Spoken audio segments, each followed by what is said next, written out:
Welcome to Euroforum UG, where we address Ugandans from Europe, USA, Asia, Africa, Australia, and all over the globe. We share experiences, opinions, and expertise on current affairs, educative lifestyle, religion, and family matters. Follow, subscribe, and like our social media platforms: Facebook, YouTube, Instagram, and TikTok at Euroforum UG. You can also join our live shows every weekend on our social media platforms. For more information, visit our social media platforms or email us at euroforumug@gmail.com or WhatsApp us on +4740 574040. Euroforum UG, communicating with peers.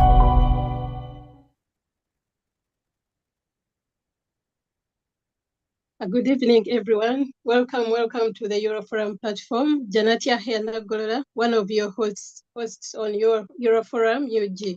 I'm Janatia here. I'm a parenting coach from Uganda. Tomorrow is glad to work with you.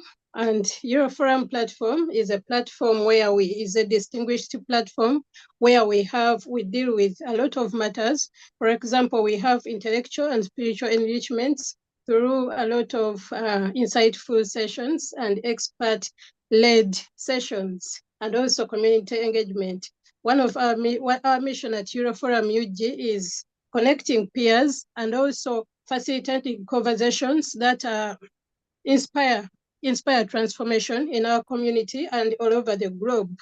So today, we are looking at something so important. We are into the season, and that is fasting, Ramadan, a period for fasting for the Muslims. And I congratulate each and every Muslim out there for having reached this sacred month.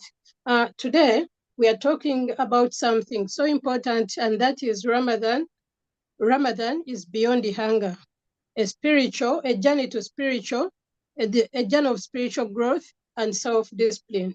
When you look at Ramadan, many of us today look at it as something as restraint, or we look at it as a month of abstinence from a number of things, from the heart's desires, from food, from drinks, which is true partly, but Ramadan goes beyond this hunger, or it goes beyond this restraint, and that's what we want to look at today.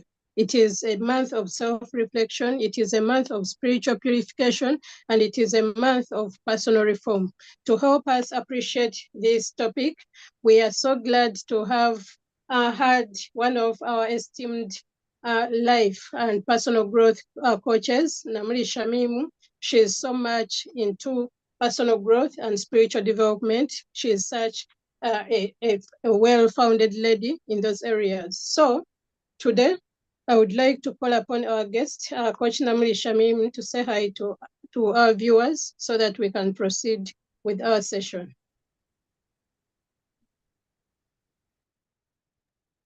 Okay. Assalamu alaikum wa rahmatullahi wa barakatuh.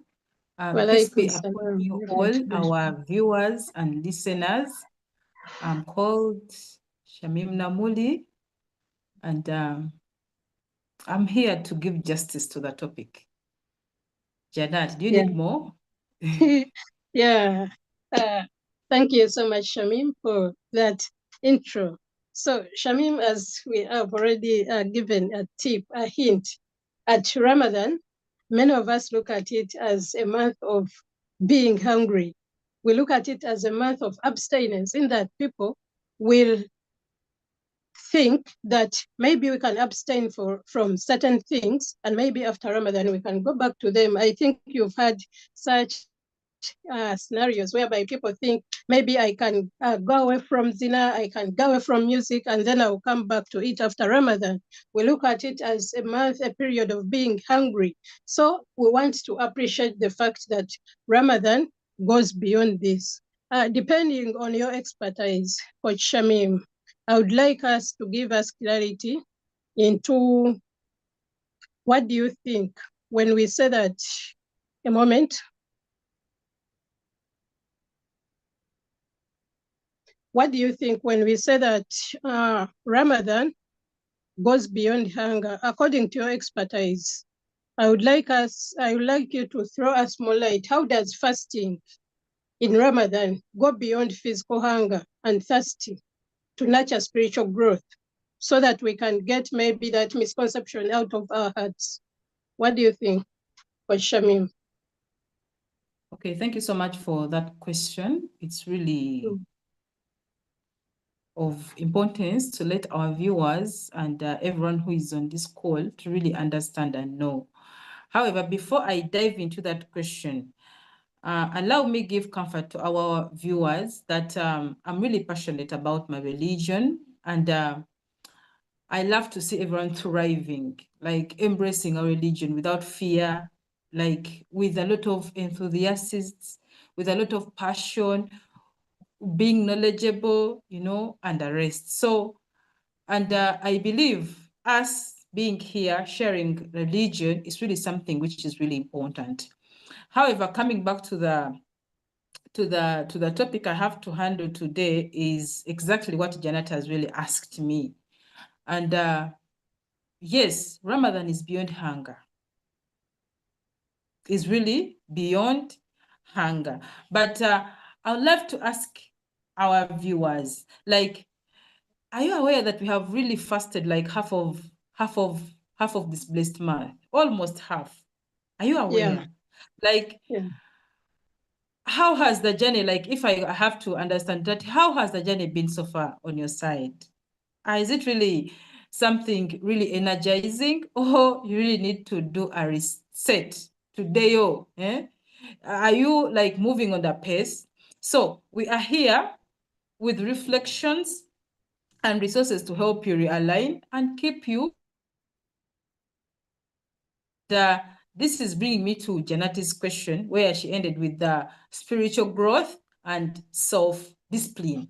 So, Janet, I would love to let our viewers to really understand what is spiritual growth. Yeah. Yeah, and it that's has important. very many definitions are really running around, but I summarized it in a simple way that it is just a process of awakening your true nature. You need to awaken your true nature, the purpose and the potentials. So spiritual growth is just to awaken, to really understand your purpose, to really like reflect on the way to go forward in the spiritual world. I believe most of us, we have really managed to revamp our financial aspect of life, our physical aspects of life, whereby for financials, we have gone to financial classes to learn about money.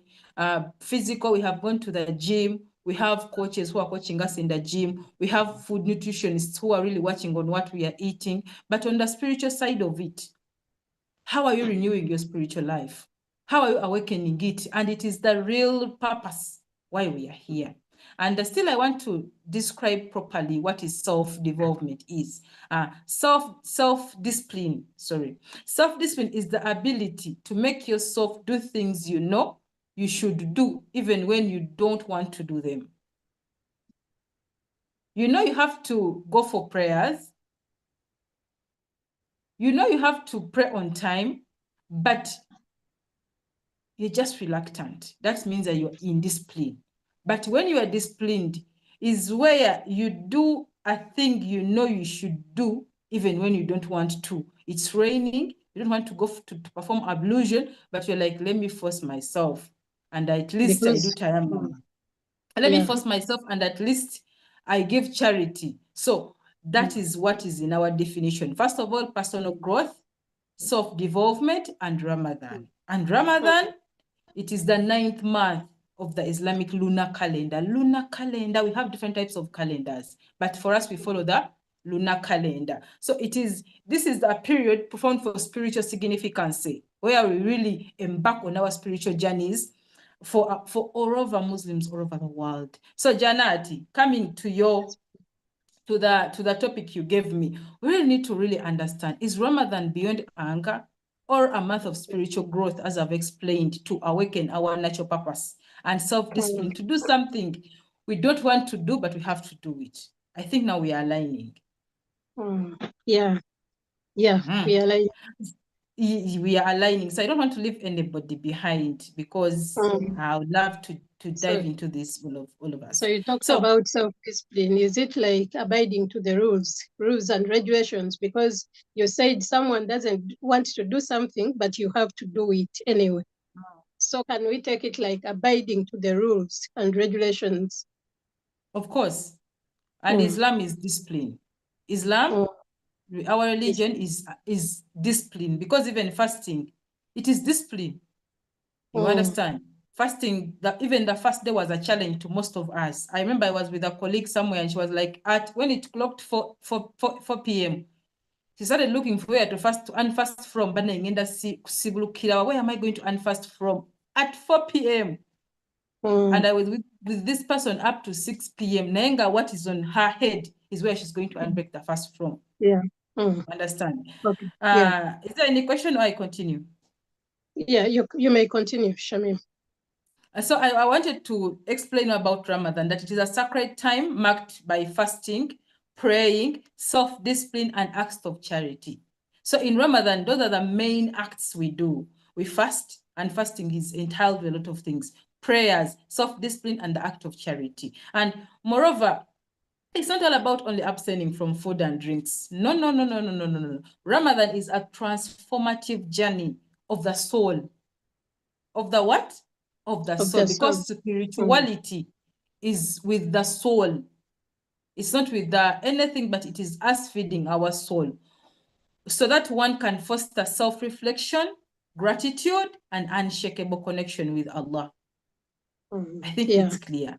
So as you dive into feeding your soul, it helps you to reflect, because you will be there and you think like, I have this 50,000 with my pocket. I need to go and unbreak my fast. I want to do charity. You reflect on yourself. Even when you read the Quran, you're like, I'm reflecting on myself. Even like, it is really unshakable that you're even connecting with Allah subhanahu wa ta'ala. So, and the most amazing thing is that Ramadan extends beyond personal devotion. It is almost a time of communal solidarity. Communities really come together, whereby you see mosques flourishing with people. You find people in the mosque. Some are reading Quran, some are resting, some are reflecting, with worshiping, families coming together for meals. Like they immerse in the tradition, because in Africa and everywhere, coming together is a traditional practice. And still, we see ourselves individually involving into charitable acts. Never in Ramadan Jagamba, let me give this person 50,000. Let me give this person 100,000. Let me give this, okay, let me do charity. There is a mosque, there is someone who wants to unfast. Let me make this person break his or her fast. And that is what we call, like, individually, someone is participating into something. So the month captures a holistic approach of faith, emphasizing the importance of the spiritual connection. And I would like to share a few comments here and there on how we get we connect spiritually in Ramadan to grow our spiritual growth and self-discipline. Okay, Janet, is that? Yeah, it's that. There are really very many ways, but allow me to share with you a few.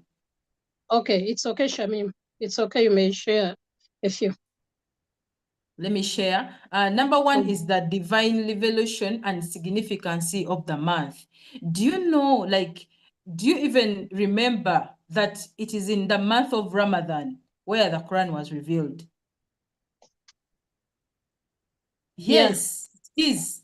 It is. It was revealed, and it was revealed to our beloved Prophet, sallallahu alaihi wasallam, through angel Jibril, Gabriel, some call Gabriel the angel. So this momentum occasion, we believe it to have occurred on Laylatul Qadr, the night of power, regardless of the single most sacred, and this is the only sacred night on the Islamic calendar.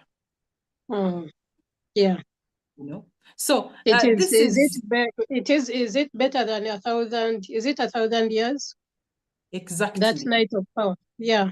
Thank you. It is. It is better than 1,000 years. And on this night, acts of devotion 1,000 months. It's 1,000 months, Shamim.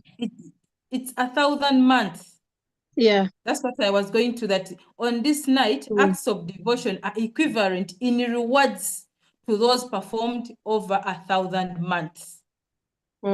Yeah. That. So and still although the exact day of Laylatul Qadr is unknown, it is widely believed to fall on the last 10 days, odd number days, the night of Ramadan. So this makes this period really reversed. Sacred. Yeah. Sacred, reversed, special. And because the Islamic calendar is based on lunar cycle, whereby 10 days are added on this normal calendar and 10 days are reduced on this normal calendar. So we end up like believing, like understanding, and really, like, for example, someone waking up at night for tahajjud, or for that night of Laylatul Qadr. Isn't that discipline? Can anyone just wake up like that? You want to sleep, you want to rest, you're tired, you have been traveling, but you're like, I have to pull myself out of the bed and I go and I worship Allah. Yeah, that's a high rate of discipline. Discipline, and you're even growing because you're not doing it every time. And it's going not to be there every time that today is Laylatul Qadr, in January it is Laylatul Qadr, in March it is only in Ramadan where we experience Laylatul Qadr, and only in the odd days. It doesn't have specific days. Scholars have really approved this one. And the next thing is the ritual of fasting. It is a test of faith and discipline. This one, you and me, we can believe. Like fasting during the month of Ramadan is known as Sawm. It is like, it is Sawm in the Arabic language. And it is one of the 5 pillars of Islam. So it means that we are fulfilling one of the pillars in Islam. So it serves a spiritual purification process. You purify yourself spiritually. You're working on the soul and the heart spiritually, enabling believers to cultivate taqwa, God consciousness. So you be conscious with Allah and like, yeah, mashallah. By abstaining from physical and worldly desires. Do you know that it's really challenging? I've seen very many people posting like, me, I can't fast. Non-Muslims, they are way ahead from us. Yeah, me, I can't even miss breakfast. Even me, covering, me veiling, someone will tell you, but how do you stand this weather? For example, the weather we've been having previously. So it means this is something far beyond the ordinary. Yeah, true. Just know, like, we are fasting from dawn until sunset. And here Muslims refrain from food, drink, marital relationship. You're married, but Allah is telling you, wait. During the day, please, don't do it. So we also strive to avoid negative behaviors. We really strive. Should I add something? And you're like, nasibi. Yeah, even someone, even quarreling back, maybe someone tries disturbing you, and then you're like, I won't do this because I'm fasting. Yeah, I won't lie. I won't sign that document of fraud, you know. I won't misrepresent those figures on the financial statement. No, like you self-disciplining yourself. That is self-discipline. That is really what self-discipline is. You know something is not good, and you're like, let me not do it, or something is bad. So this is where we are avoiding ourselves from all the negative behaviors someone can be in. You know, me personally, I mean, you know. Shamim, right there, from what you've told us, thanks for breaking it down very well. Now I know someone out there can really reflect what fasting means, what Ramadan means, and we can now reflect that or contemplate that it goes beyond hunger. So let me hope that our viewers out there who have been thinking that Ramadan stops at hunger or abstinence or abstinence from food and drinks, it goes beyond that because of what Coach Shamim has told us, according to the way she has broken it down, according to the goods in Ramadan and favors that she has shown us. Now, Coach Shamim, I know, depending on what you've told us, someone out there is now starting to miss Ramadan. Now that you've even told us that we are halfway gone into the month, now we are starting to miss it, having known the goods and favors in the month. How can someone out there sustain the spiritual and moral lessons learned during Ramadan beyond the month itself? How can we sustain that spiritual development? Oh, how can we maintain that heart of Ramadan, after knowing its goods and favors? How can we maintain that spirit even after the month itself? Okay, you know, there is a book which I read, it's called Atomic Habits. It's by James Clear, where he really tells us that we develop habits. And in Islam, the 30 days we fast or 29 days we fast, that is a real period he was telling us that we can develop an habit. So just imagine yourself that you have developed this habit and Ramadan has gone. You have developed the habits of giving. You have developed the habit of praying on time. You have developed the habit of being positive. You have developed very many habits of like reflecting. You can sit there and Staying reflecting. away from haram. Exactly. So right now we are done with Ramadan. Remember, they give us the 6 days after Ramadan, and those are the days still you can continue with being like positive and that's like reflecting on your religion. Janat. Hello. Yes, Shamim, I'm on. I think the question I've skipped off my head. Kindly come again as I noted here. It was like having told us the goods and favors of Ramadan. Now that you've told us we are halfway gone into the month, how is someone going to maintain that spirit of Ramadan? Because someone may think we are supposed to do these things, and then when Ramadan is done, we are done with the habits that we've developed. How are we going to keep that spirit burning even after the month itself? Okay, as I've said, right now we have developed, let's assume now that the Ramadan is done, and we have to continue with that spirit of what we have developed. As I've said in James Clear's book, where he really tells us that an habit is developed in 29 to 30 days, and that is what Ramadan is all about. That is the period. So let me assume that you have developed an habit of praying on time. You have not been praying on time. This means that any habit you have developed, you should not drop it. You should not drop it. Go with it. Embrace it. And in this thing, what I mean, get people who can really make you develop that habit more.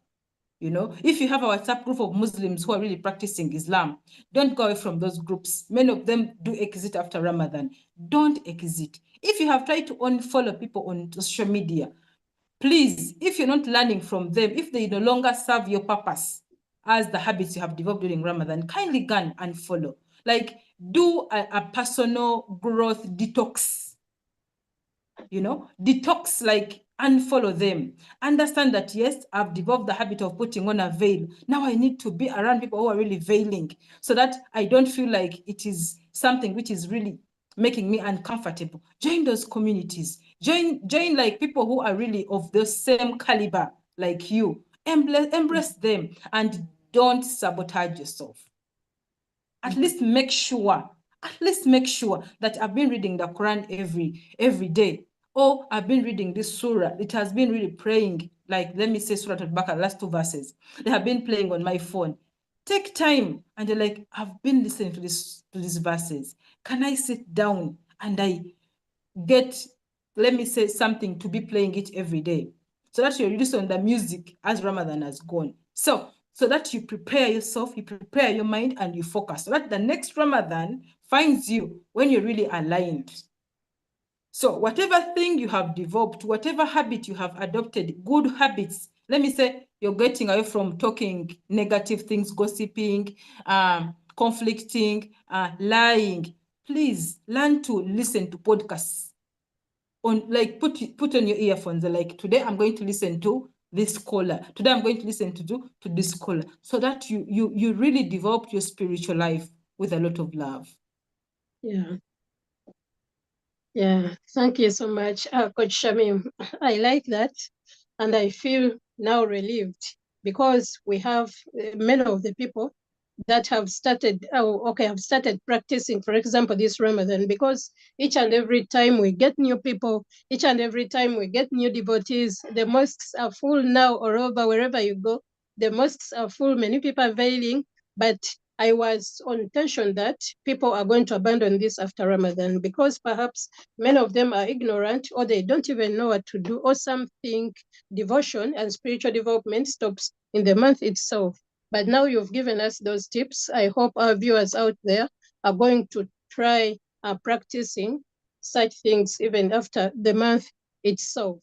So, Coach Shamim, according to your expertise and experience and expertise, how can Ramadan, can we make Ramadan a time of personal transformation rather than just a routine obligation? Because we have a lot of routines. The Sunnah prayers, someone will want to do all the Sunnah prayers in the day. Someone will want to pray on time, each and every obligatory prayer. Someone will want to do tahajjud, all the acts, Sunnah acts and also obligatory acts. So we are looking it as just, some people are seeing it as just a routine obligation, and they are doing it because we are in the sacred month. How are we making it a time for personal transformation? Okay. Ramadan, I will not call it a routine. Okay. It is a routine that every year we have to fast Ramadan, but it's really a spiritual transformation. You know why? Because we have to set intentions. Why are we fasting? This is where we go back to understand that, why am I fasting? Am I fasting for my girlfriend? Am I fasting for my boyfriend? Am I fasting? So we have to make our intentions clear that I'm fasting for only and only and only for the sake of Allah. Because it is a spiritual transformation. It is like a revamp. Like you have a car and you revamp it. So it's like you're revamping your soul, you're revamping your life, you're revamping your heart. So I won't call it a routine. It is a spiritual transformation or personal transformational journey. Because even if I tell you that it is a routine, you will not eat, you will not drink, but you will not pray. You understand? You will say, and the second kusiba naye kansibe njala kaneme kulya, but let me watch my pornos, let me watch all my movies, let me do all the lugambo, the lies, and that's not what we call fasting. That's why you're saying that fasting is beyond the food, it's beyond the hunger. And for people who have been really fasting, they don't even see it as hunger. They see it as a blessing to them. This is the time when they say that the Quran, that the shaitan has been tied onto the chains. But I was reading yesterday some hadith, and it was saying that the sins we do in Ramadan, they are impacted on us, but they are more heavier. Busy Towa, they are really more heavier than the sins we do every day. So it is a spiritual transformation. That's why they say you have to do tadabbur. And this is bringing me to the verse where it says that who are those who do not do tadabbur? Are their heart as hard as stones? Tadabbur is reflection. So Allah is telling us, yes, as we are transforming our souls, we have to connect with the Quran.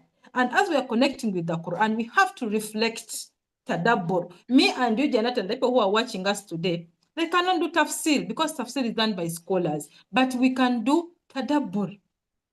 You understand? The meaning, where the verse was revealed, that is done by scholars, because they will understand that they will go deep and really deep. They're like researchers. They understand that the Quran was revealed. This verse was revealed when the Prophet was in the cave. This verse was revealed when the Prophet was hungry. This verse was revealed when the Prophet was going through this. That is what we call tafsir. And it is done through a process, an approach, and a systematic framework. But tadabbur, you're reading Surah Al-Yusuf and you reflect on what Yusuf went through.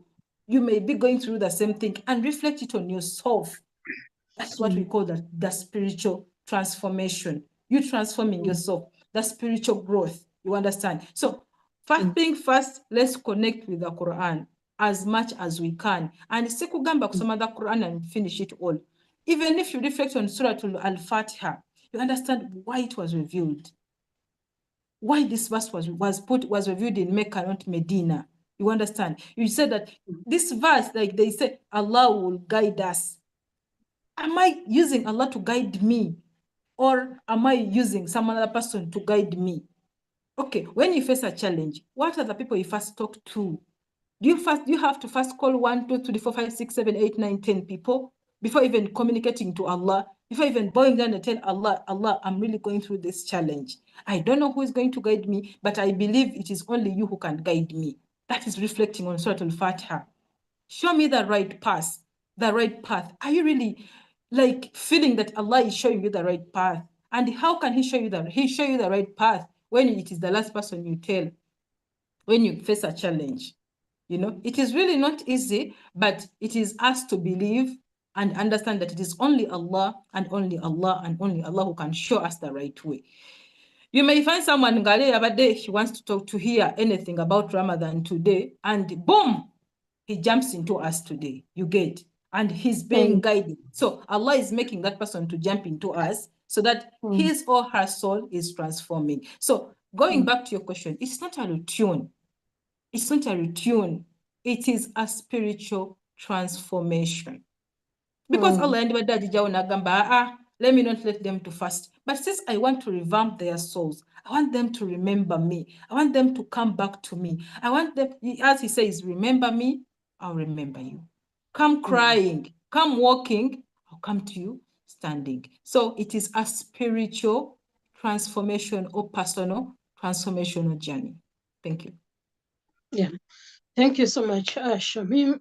According to what we've gone through so far, we can see that Ramadan is not just an event, as Coach Shamim has said, it is a process of growth.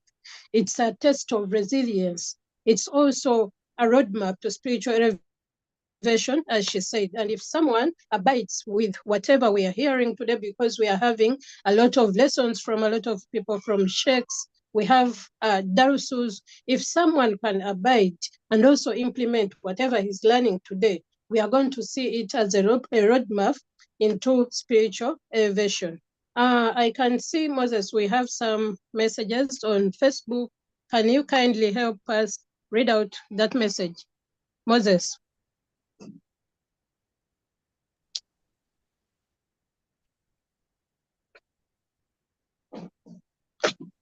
Yes, Moses, yes, Janet. Yes, kindly help us read out that message on Facebook. Yes, there are a couple of messages here from Abu Matovu, Rizik, and actually myself.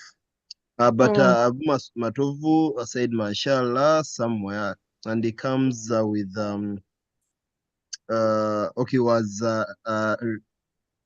complimenting or querying something about why during Ramadan local bar owners grapple with low losses. Yes, I think he's communicating something in there. Rizik also wonders, she says, I wish we as humans could maintain good deeds and not only during Ramadan.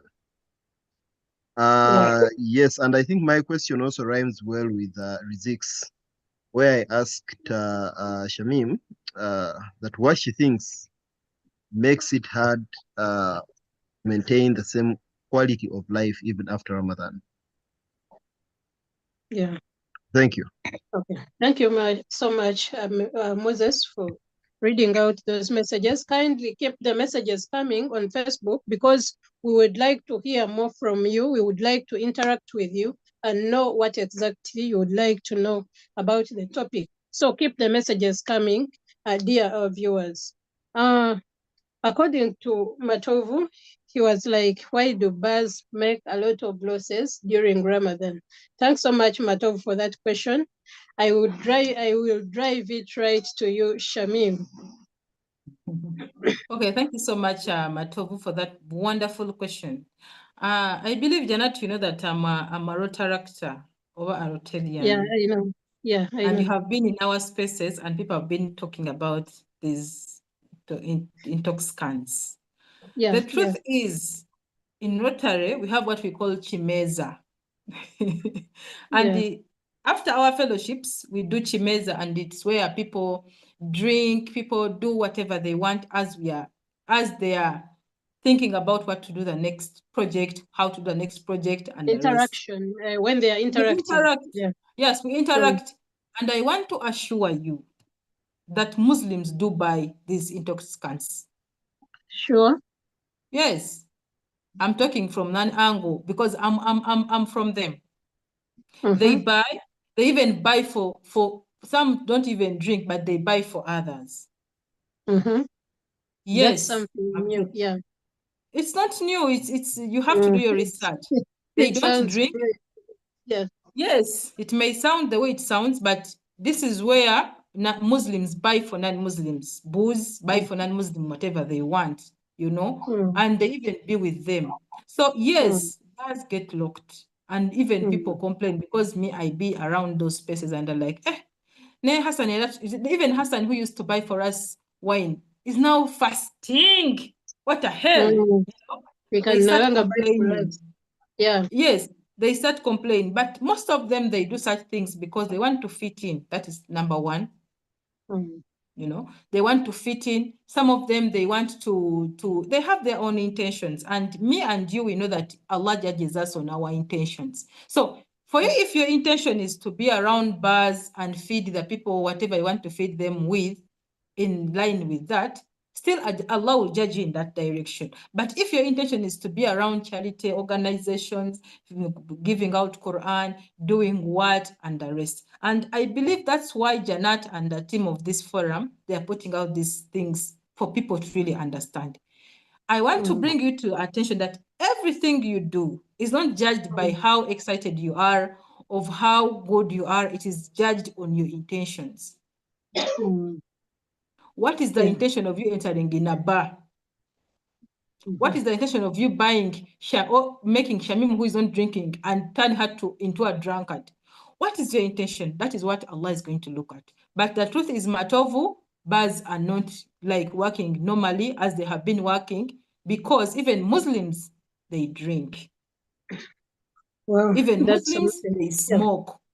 Even Muslims, they eat P1G.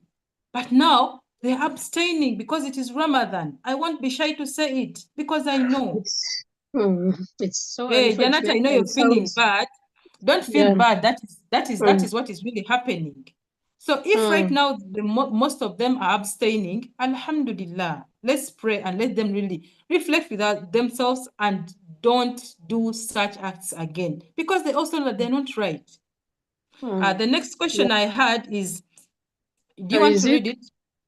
Yeah, you can read if you recorded it, Shamim. She was talking about why she wonders if we can continue with the spirit after Ramadan. Yeah, you continue with the spirit. It is 100% your personal responsibility. 100% your personal responsibility. Because in Islam, as long as you hit the time of puberty, all the deeds you do, they are counted on you. So and it's Moses, upon you to say, pardon? Yeah, it's okay. You can continue, Shamim. You can proceed. So it's upon you and me and Janat and Rizik to say that from today, I commit myself in the eyes of Allah or in the face of Allah that I'm not repeating this act, or I'm going to be reading the Quran every day. Even if I can't read it, at least I will open it and I just look at the blessings it is carrying with me. So it is your personal responsibility. And if you need like an accountability partner, Janet and me, we are here, and others, we can really help. Because dropping an habit, it's not only 30 days. Janet, it's 90 days. Those are 3 months. 3 months. So the 1 month, it is just aligning you that this, you are moving the right direction. You understand? The 30 days are not enough. It is 90 days. Psychology has proven it. It is 90 days. Those are 3 months. So when Allah tuamu check, like as I said, like we revamp the car. Tuamu check, can you continue or you're going behind? And as you're going behind, the shaitan is open to pull you behind. As you're going in front, Me, Allah, I'm open. I'm an open book. Kindly follow me. You understand? That's why I'm saying it is 100% your personal responsibility for you to look for that mentor, for you to look for that sheikh, for you to understand that now I've really grown up. I need to style up. I need to drop some habits. You understand? And even the Quran says it's until you want to change yourself, that's when change will come to you. Some surah I've forgotten, but it's Surah Al-Baqarah. I'm forgetting the surah. Yes. Yeah, thanks so much, Shamim, for that clarification. And Moses is wondering what challenges we face, hindrances. What are some of the hindrances that for not continuing with the same spirit of Ramadan? He's wondering why some people can't continue with the same spirit even after Ramadan. I think we've talked about it, but you can throw more light. Let me add something. Yeah. You know, as we are finishing Ramadan, we have a beautiful celebration, joyful celebration, which we call Eid. Yeah. And I've done enough research. The way you end your Eid day, the way you end your Ramadan on Eid day, it is 88% on how you're going to run your life up front after Ramadan. If you end your fasting, your Eid, you have gone for a show, you have gone to see some musician, you have gone to sit with your aunties and gossip, you have gone to, there is what we call celebrating, eating, exchanging gifts. But those small acts you do which are not good, research has shown it that it is 88% that is how you're going to move your life after Ramadan.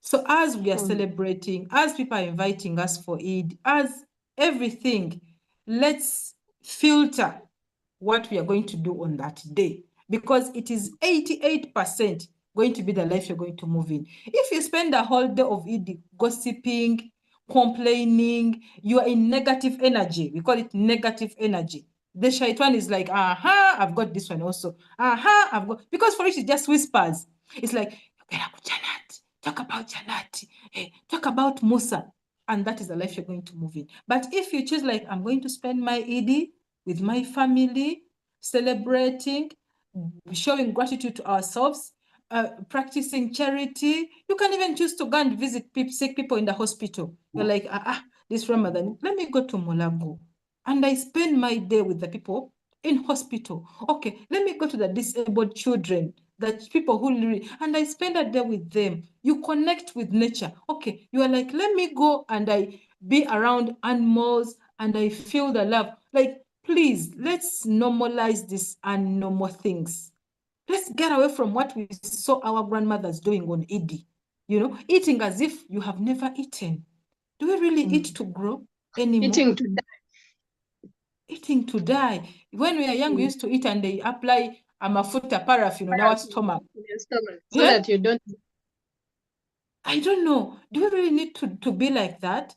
That's why even after Ramadan, they go back to their clubs. They go because the last day is telling them to go back. And Shaitan is always there to whisper.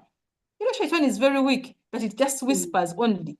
Whispers in Geduka. Whispers in Geduka. So some even celebrate in a haram way. After lunch, they will go to the bars, they will go to the theaters, they will go to wherever they are going, because now they know that they are out here. They are out of the inviting Shaitan and its ambassadors and its grandees to move along with you. Yeah. And Allah knows better. Thanks so much, Shamim, for that clarification. And according to those questions, I think we still have a lot of work to do. I was so much triggered by the question about bars and alcohol. I realized we have a lot to do in that line. And that is something so sensitive. And we need to do informed decisions when doing some things. If you're not clear of whatever you're going to do, please ask, inquire from those who know, because people are really doing a lot of things out there, thinking that they are maybe they're in the line of Islam, and yet they are even out of the demarcations of Islam. So please do informed decisions, and I feel we have a lot of work when it comes to that line, especially that line of bars and alcohol, because those ayahs prohibiting alcohol were so much strict to an extent that 9 people were 9 people are to be cast in the line of alcohol. So please always make informed decisions and always avoid being in the area of the in between as in you feel one leg is this one, other one is this way. There is a hadith telling us that we don't have to be in between the lines. We have to seek clarity in whatever we are going to do in the line of Islam.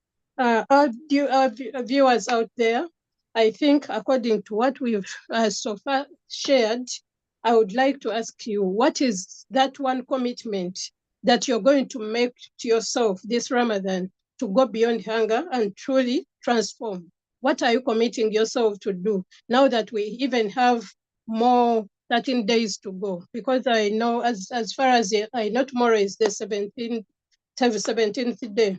What commitment do you make to yourself this Ramadan to go beyond hunger and transform? You can always drop those answers, those reactions in the chat box. We shall read them out. Back to you, Coach Shamim. Thanks so much for the show so far. It's flowing and I'm really, really loving it. And I'm really so much gaining from it. I believe everyone out there is so much gaining from the show. Coach Shamim, what's that one word you have for our viewers out there to do now that we have more 13 days? What's your takeaway for our viewers out there?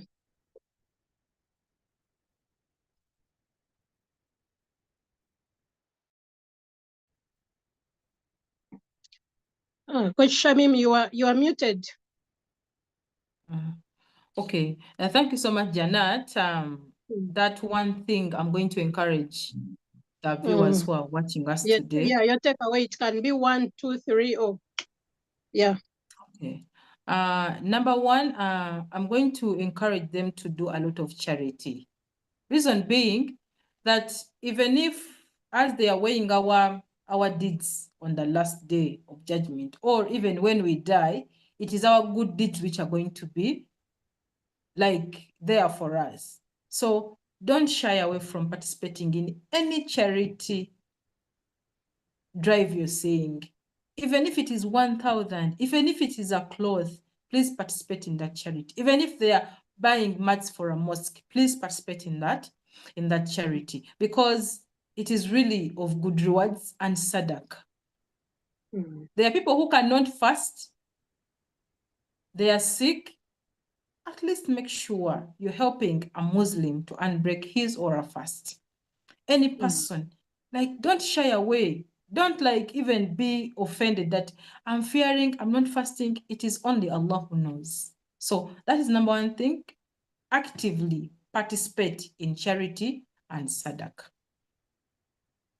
The next thing I want to tell you that yes, Ramadan is challenging, but as we get challenged, there are the more rewards we get. Right now, you may be physically, mentally damaging yourself because of fasting. Let me say you are a student, you are a physical rebel, or you are someone who is working like overnight, you are a student, you are a professional doing a very difficult course. It is hard that you may even find your employees not even recognizing that they should give you some time, or they should let you go back home early, but they don't want to do all that. My beloved sisters, don't refuse to fast. Please fast with all those hardships you're going through, because it's not even you who know the rewards you're going to get. It's only and only and only and only Allah who knows. So please don't say, they refuse to give me accommodation, they refuse to do this for me, my employees don't want me to fast. Please fast, because it is only and only Allah who is going to reward you. Most of us who are students, we are really doing difficult courses. You read things after lunch, you don't understand anything, but you are like, I have to persist. As you're persisting, you can reschedule your exam dates.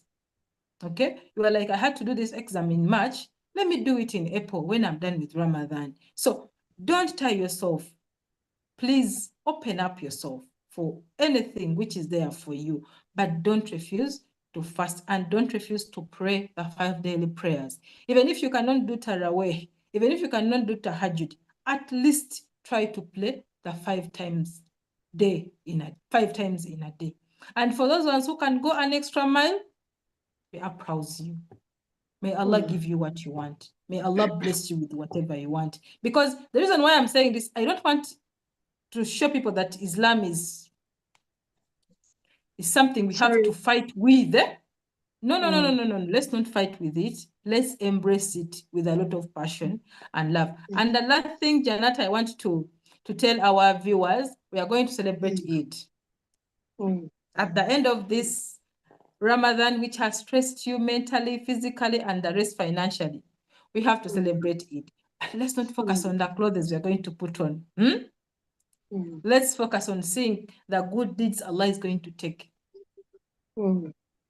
As you're there celebrating, tomorrow I'm not going to eat dark. Sit down with your checklist, tick. Give yourself marks. You're like, I wanted to do 3 kinds of charity. I've done 2.5. Max I wanted to teach someone how to veil. I've taught 3 people. That is 100%. You wanted to teach one. For the Quran, I wanted to understand Surah Al-Fatiha. No, it has really been giving me headache. Go on and do your checklist. You give yourself marks. The marks you're going to give yourself, Allah is going to give you more. Because it is your effort. So before you look for the clothes you're going to eat, to put on, before you buy chicken, meat, rice, what, and everything, do that checklist. Tick. Ebiganye, put a star and forward them to next Ramadan. Thank you so much, Janet. Yeah, thank you so much, Shamim, for all that. A heartfelt thank you to you, Coach Shamim, for your profound insights and guidance. Thank you so much. May Allah reward you abundantly. And may you always respond whenever we call you upon on Euroforum to share a word with us. Yeah. Coach Shamim, do you have social media handles? Yes, Janet, I have. Even I have a Facebook, all of them. Facebook, TikTok, Instagram, YouTube, LinkedIn. I use Coach Namuli Shamim. Coach Namuli Shamim. And TikTok? Yeah, I use TikTok. I use Coach Namuli Shamim or Shamim Namuli. I'm forgetting. But I use that. And since I came here to serve, I didn't come to take. Yeah, I understand. I came here to serve. So I would just tell them, our viewers, that surely in the remembrance of Allah, the heart finds peace. As we are here, we started this call when Janet is not happy. But since I think she has learned 1, 2, 3, 4 things, she's now joyful. And peace means happiness. Peace means being passionate. Peace means being tranquility. Peace means everything good, everything joyful, and everything positive. Gratitude and the rest. Yes. Thank you so much, Coach Shamim, and to you, all the participants on Euroforum UG. Always, we thank you. We can't thank you enough for always standing up wherever we call you for these sessions that we have each and every Sunday of the week, Sunday, Saturday, or even the parenting forum on Wednesday. We shall be communicating it when it comes. So I encourage you to apply the lessons learned today, because they are really so much insightful and also make Ramadan truly transformative. For the remaining days, please implement whatever we learned today from Coach Shamim so that we can gain these rewards from Ramadan and also continue with the rewards even after Ramadan when we keep the spirit burning. Thank you so much, and we always look forward to you we look forward to seeing you to future Euroforum sessions. That is each and every Sunday of the week. Janet Yahya Nagola, your host tonight. I love you. Assalamu alaikum wa rahmatullahi wa barakatuh. Alaikum salam wa rahmatullahi wa barakatuh. Welcome to Euroforum UG, where we address Ugandans from Europe, USA, Asia, Africa, Australia, and all over the globe. We share experiences, opinions, and expertise on current affairs, educative lifestyle, religion, and family matters. Follow, subscribe, and like our social media platforms: Facebook, YouTube, Instagram, and TikTok at Euroforum UG. You can also join our live shows every weekend on our social media platforms. For more information, visit our social media platforms or email us at euroforumug@gmail.com or WhatsApp us on +4740 574040. Euroforum UG, communicating with peers.